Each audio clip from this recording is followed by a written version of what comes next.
Del Santo Evangelio de nuestro Señor Jesucristo según San Mateo. Gloria a ti, Cristo, Señor. Jesús les dijo: cuando el Hijo del Hombre venga rodeado de esplendor y de todos sus ángeles, se sentará en su trono glorioso. La gente de todas las naciones se reunirá delante de él, y él separará a unos de otros, como el pastor separa a las ovejas de las cabras. Pondrá a las ovejas a su derecha y a las cabras a su izquierda. Y dirá el rey a los que están a su derecha: vengan ustedes, los que han sido bendecidos por mi Padre, reciban el reino que está preparado para ustedes desde que Dios hizo el mundo. Pues tuve hambre y ustedes me dieron de comer. Tuve sed y me dieron de beber. Anduve como forastero y me dieron alojamiento. Estuve sin ropa y ustedes me la dieron. Estuve enfermo y me visitaron. Estuve en la cárcel y vinieron a verme. Entonces los justos preguntarán: Señor, ¿cuándo te vimos con hambre y te dimos de comer? ¿O cuándo te vimos con sed y te dimos de beber? ¿O cuándo te vimos como forastero y te dimos alojamiento? ¿O sin ropa y te la dimos? ¿O cuándo te vimos enfermo o en la cárcel o fuimos a verte? El rey les contestará: les aseguro que todo lo que ustedes hicieron con uno de estos hermanos míos más humildes, por mí mismo lo hicieron. Luego el rey dirá a los que estén a su izquierda: apártense de mí, los que merecieron la condenación, váyanse al fuego eterno, preparado para el diablo y sus ángeles. Pues tuve hambre y ustedes no me dieron de comer, tuve sed y no me dieron de beber, anduve como forastero y no me dieron alojamiento, ni sin ropa, y no me la dieron.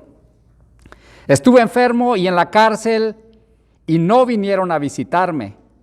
Entonces ellos le preguntarán: Señor, ¿cuándo te vimos con hambre o con sed, o como forastero, o falto de ropa, o enfermo, o en la cárcel, y no te ayudamos? El rey les contestará: les aseguro que todo lo que hicieron por uno de estas personas más humildes, tampoco por mí lo hicieron. Esos irán al castigo eterno y los justos a la vida eterna. El Evangelio del Señor.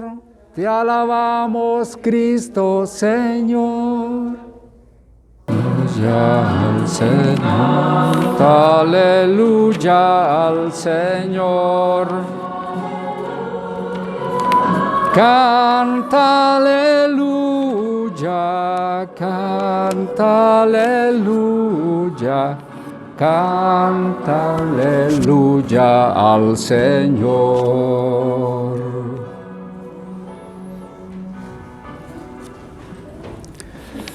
Alabado sea Jesucristo, nuestro Señor. Siéntense, por favor. Vamos a cerrar, ahora sí, como decimos, cerrar con broche de oro este año litúrgico. El año civil se acaba hasta el 31 de diciembre, pero el año litúrgico se acaba el día de hoy, el día de la fiesta de Cristo Rey. Quisiera decir algo importante en este día, que cerramos nuestra fiesta de este año litúrgico, el año A. Hemos estado siendo evangelizados por el Evangelio de San Mateo. Este año el ciclo A ha sido el Evangelio de San Mateo que hemos estado viendo. Y San Mateo nos presenta a Jesucristo como el Rey. San Marcos nos presentará a Jesús como el siervo. San Lucas nos presentará a Jesús como alguien ungido por Dios, el ungido de Dios, el Cristo. San Juan nos presentará a Jesús como el Hijo de Dios, el Hijo de Dios, el Hijo del hombre, 100% Dios, 100% hombre. San Mateo nos quiere dejar muy claro que esto de que Jesucristo es el Rey, desde el comienzo dice que es hijo de David, que nació de la estirpe de David, por lo tanto es Rey. Y llega hasta el final hablándonos de este Rey que se sentará en su trono glorioso, y habrá dos tipos de personas que se acercarán. Al final, fíjense, todos tendríamos que pensar que algún día vamos a morir y que nos vamos a presentar a ese juicio. Nadie se va a escapar, nadie nos vamos a escapar de ese juicio. Sí existe el cielo, sí existe el infierno y sí existe el purgatorio. A veces vivimos en esta vida, solamente pensamos que comamos y bebamos que mañana moriremos, y así está mucha gente, la mayoría diría yo, al menos 2/3 de la población mundial está comamos y bebamos que mañana moriremos. 1/3, creo yo, está en ese deseo de poder vivir en esta vida, pero siempre de cara a la eternidad. Estamos pues ante un texto bíblico que nos habla del fin del mundo, de que finalmente todos compareceremos ante ese Rey. Muchas de las cosas que hacemos al presente deberíamos de pensar que algún día vamos a rendir cuenta de ellas. En el pasado, siglo pasado todavía, sí era más común escuchar los sermones del cielo, del infierno, de este tipo de textos. Hoy en día yo percibo, ¿verdad?, que se ha relativizado mucho, se ha suavizado mucho hablar de estas realidades que son finalmente importantes. Cuando uno estudia teología, hay una materia que llevamos que se llama escatología, y la dedicamos a hablar precisamente de cielo, infierno y purgatorio, en base efectivamente a los temas que hemos visto ahorita. Yo a veces me pongo a pensar, bueno, ¿y esto que estoy haciendo algún día tiene repercusión eterna? Pues yo con todas mis limitaciones, y yo los invito a ustedes también, que digamos, bueno, yo algún día le voy a dar cuentas a Dios de esto, ¿verdad? Entonces tengo que, con todas mis limitaciones, tengo que pedirle a Dios que me ilumine para vivir una vida lo más correcta delante de los ojos de Dios. Pero tenemos que saber qué es lo correcto conociendo la Biblia, porque a veces no conocemos bien la Biblia y podemos tener una conciencia muy cerrada y pensar que todo es malo, o podemos tener una conciencia muy laxa, muy abierta, muy con mucho libertinaje, y pues no, eso no está mal, pero sí hay cosas objetivas que están bien y que están mal, y para eso hay que conocer la palabra de Dios. En este dibujito que les pongo aquí, se nos pone a dos tipos de personas, a un cordero y a un cabrito. Para el que ama los animales, pues tanto un cordero como un cabrito pues son preciosos, ¿no? Pero son parábolas. Recuerden que la Biblia nos habla en parábolas, nos habla en símbolos. Un cordero es más sumiso, es más obediente, y mientras que un cabrito es más orgulloso, más desobediente, es más agresivo de alguna manera, ¿verdad? Los cabritos son los que pueden romper con mucha facilidad un fence, o tablas, o pueden hacer mucho desastre, ¿verdad? El cordero se deja pastorear, en cambio el cabrito no es tan fácil, no le gusta ser pastoreado. ¿Qué más? Ama la santidad, ama la sana doctrina, mientras que el cabrito, como dice aquí, amaría el libertinaje, amaría una visión muy liberal del evangelio o de la vida. Es como una síntesis. Es importante que nosotros, de cara a estos hechos como es la misericordia ante el prójimo, finalmente cómo vivimos esa libertad o cómo vivimos esa obediencia. Al final de nuestra vida vamos a ser juzgados por el amor que tuvimos a nuestro prójimo y que en él hayamos visto a Dios. Un día estaban persiguiendo San Pablo, o en aquel tiempo Saulo, a los cristianos, y Jesús se le aparece en el camino a Damasco y le dice, ¿por qué me persigues? Entonces, es decir, que cuando nosotros hacemos algo hacia alguien finalmente se lo hacemos a Dios, sobre todo a los cristianos. Dice Jesús, lo que hayan, quien a ustedes recibe, a mí me recibe. Quienes a ustedes rechaza, a mí me rechaza. Por eso no nos habíamos de entristecer cuando nosotros tratamos de llevar la palabra de Dios de alguna manera o llevar algo del mensaje de Dios a otras personas y a veces somos rechazados. No es a nosotros a quien nos rechazan, es a Dios a quien rechazan. Entonces, claro, uno también se siente triste de que la gente pueda rechazar a Dios, pero finalmente no es a uno, sino es a Cristo. Cristo está totalmente identificado con el creyente, con el bautizado, y aún con los más pequeños, es decir, con los más débiles, con los más vulnerables. Esto que estamos viendo aquí de lo que dice Jesús, estuve con hambre y me diste de comer, tendríamos que verlo también no solamente a un nivel material. Siempre se ve a dos planos, el plano material, que es bien objetivo, bien concreto, bien directo y que nos cuestiona más, pero también existe el plano espiritual, porque recuerden que no solo de pan vive el hombre, sino de toda palabra que sale de la boca de Dios. Entonces, no solamente hay hambre física, sino también hay hambre espiritual. Entonces, nosotros tenemos que tener mucha compasión con esa gente que de alguna manera carece de lo más básico, pero también puede tener lo más básico materialmente para comer, pero puede carecer, puede tener hambre de lo más importante, que es la palabra de Dios. Entonces, es una invitación, pues, a que nosotros tengamos ese feeling, esa dedicación, esa sensibilidad para ayudar a los demás. Tener hambre, fíjense, la hambre más fuerte, a mí me impactó muchísimo, hace mucho que estudié filosofía, me impactó, que todavía tengo aquí en mente este ejemplo que dice este autor, Gebaert se llama él, dice, un niño, un bebé tiene más necesidad del abrazo de la madre, de que lo acaricie, que esa leche que está recibiendo él. Ciertamente necesita un alimento el bebé, pero más todavía necesita de ser reafirmado, de ser abrazado, de recibir ese amor. Eso es bien importante. Finalmente hay mucha gente que está hambrienta en nuestra sociedad de tener amistad, de tener amor. Hay mucha gente que no sabe amar, que no sabe, por diferentes situaciones, ha vivido una situación difícil, y también ese tipo de alimento, de recibir una palabra, de recibir un abrazo, de recibir no sé, algo que lo haga a estar vivo.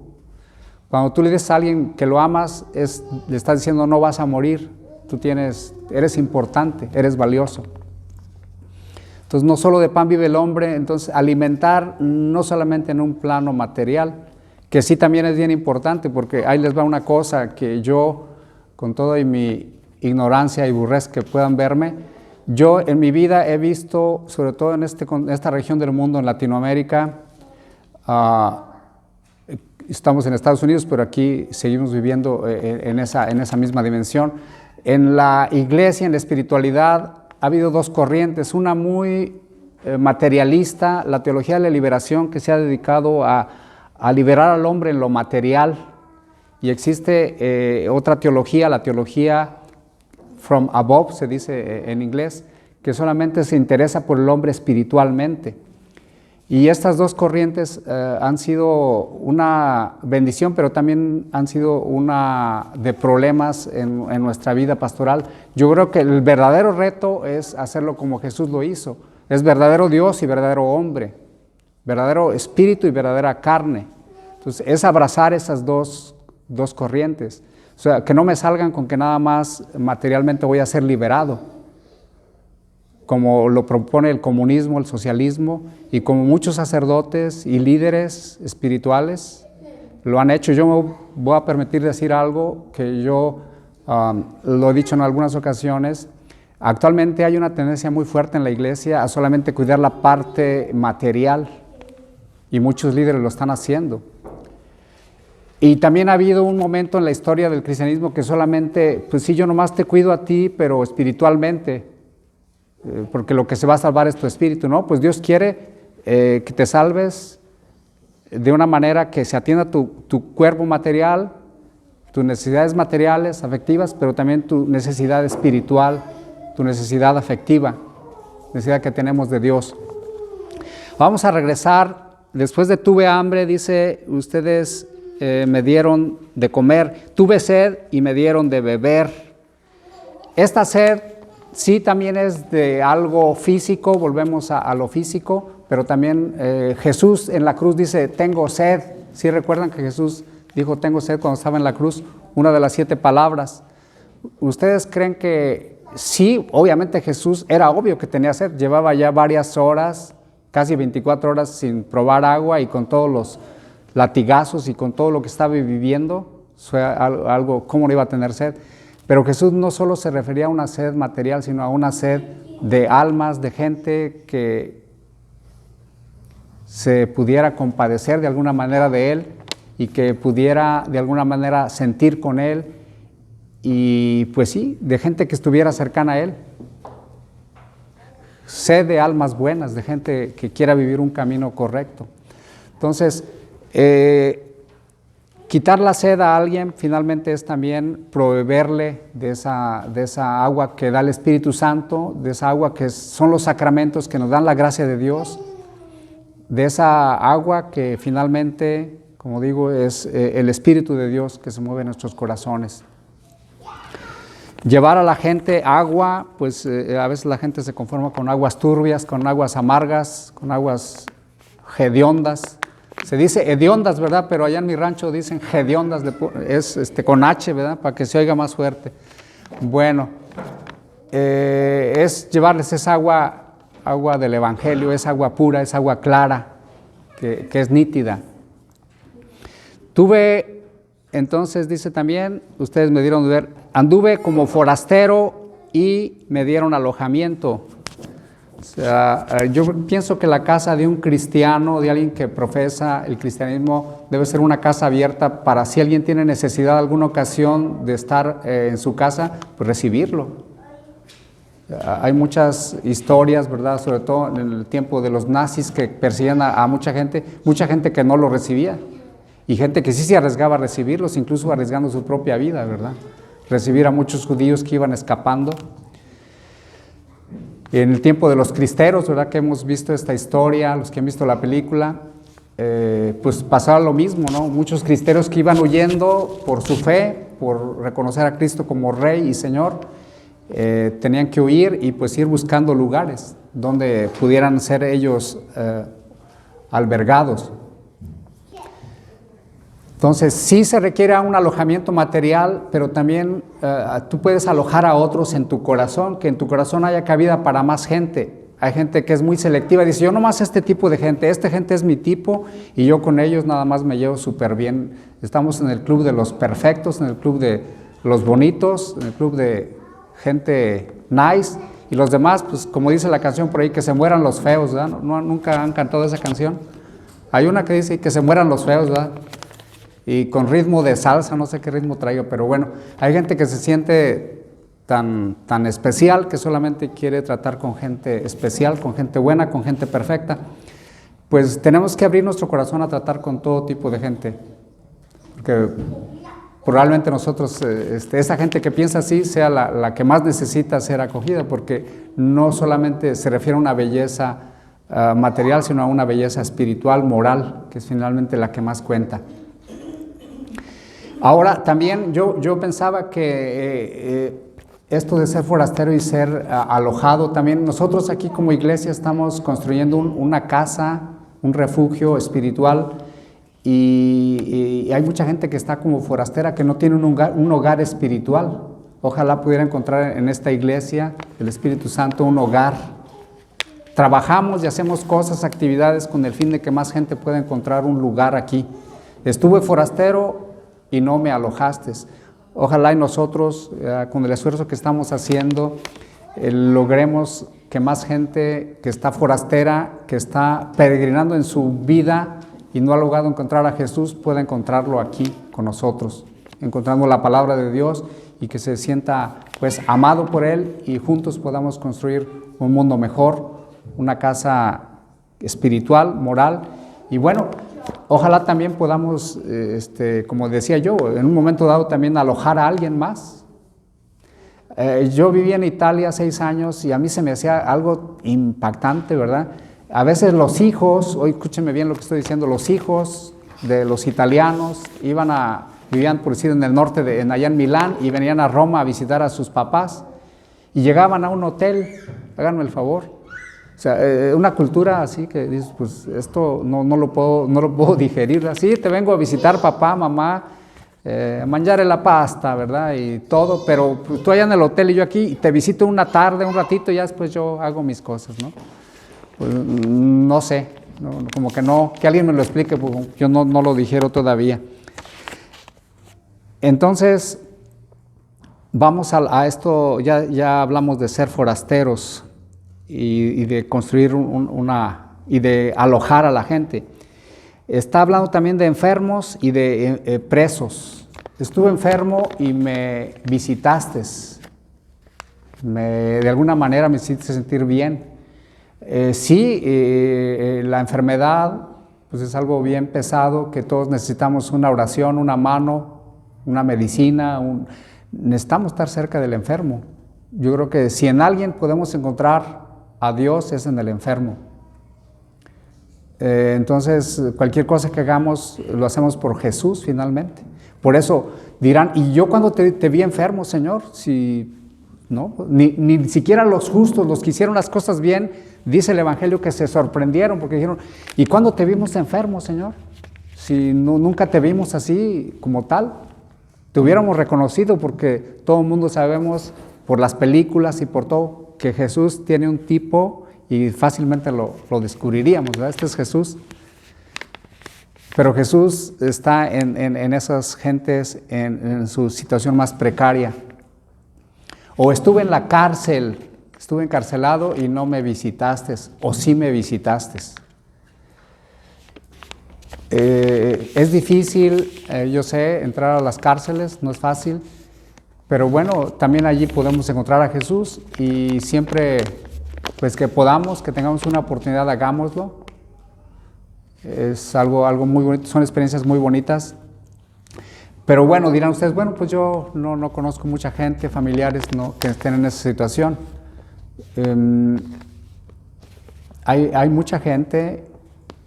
Para mí fue algo nuevo. Yo creo que he visitado más gente en la cárcel aquí en Estados Unidos que allá en México, créanme. He visitado, sobre todo en Texas, no sé por qué fue la cosa, pero bueno, aquí hasta ahorita no he pisado la cárcel para visitar, ni para la otra cuestión. Entonces, pero hay gente que está preso de su egoísmo, que está preso de su cerrazón. Hay gente que sigue presa de sus propios pecados. Finalmente, el que es esclavo de sus propias pasiones, de sus propias esclavitudes, de su propio genio, como diríamos, está allí. Entonces tenemos que también de alguna manera ir por esas personas que están en situaciones. Hay personas que han sido liberadas por Dios, pero a veces se han quedado todavía dándole vueltas al mismo asunto. Dios, al acercarnos a Él, nos libera por los sacramentos, por su palabra. Claro, es un proceso, a veces lento, a veces rápido. Y aquí se me viene a la mente un ejemplo que la otra vez leía. Dice, es como si tú a una gallina la hayas atado por mucho tiempo con un lazo en un árbol. Y bueno, un buen día alguien le corta el lazo, mecate, pero la gallina sigue dando vueltas, ¿verdad?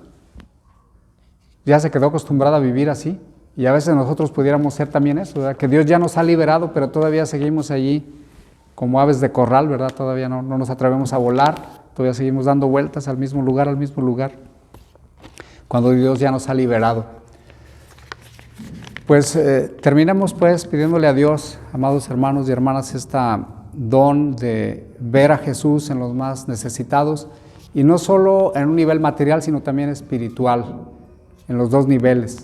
Y no nada más uno y no más otro, sino los dos. Porque el gran problema hoy en día que está enfrentando el cristianismo es, y yo lo veo claramente, es un antropocentrismo, es decir, centrarse en el hombre y el hombre querer salvar al hombre por el hombre mismo. Pero el único que nos puede dar salvación es Jesucristo. Él es el único que nos puede dar la más radical liberación de nuestros pecados, de nuestras ignorancias. De hecho, vivir en la cárcel, qué bueno que no he terminado. Quería decir esto siempre me encanta decirlo. Hay gente que está atada por su ignorancia. Esto de que el COVID, por ejemplo, nomás digo una cosa que a mí hasta me da coraje, honestamente, por lo poquito que he estudiado, pero esto de que hay asintomáticos, ¿de dónde inventaron esa cosa? O tienes el COVID o no lo tienes. O sea, la gente que ha estudiado, los científicos, la gente que de verdad sabe que no hay asintomáticos, o lo tienes o no lo tienes. Entonces somos esclavos, somos presos de nuestra propia ignorancia. Hay que leer más, hay que estudiar más. Esto Robert Koch lo demostró claramente, para que nos salgan ahorita con esto y la gente que creída allí, ¿no? Yo sí creo, ¿verdad?, que hay gente que tiene diferentes síntomas, pero finalmente o lo tienes o no lo tienes. Entonces, Dios ha venido a liberarnos y hay mucha gente que debe ser liberada también. Los que están presos por su ignorancia. Y esa se puede vencer estudiando, leyendo. Y bueno, lo más importante, ¿verdad?, ser presos de nuestro egoísmo, de nuestros pecados. Eso solamente Cristo nos puede liberar, pero también nosotros con nuestra forma de vida podemos ayudar a otros a que se liberen de sus pecados. En el nombre de Jesús, amén. Vamos a continuar nuestra oración.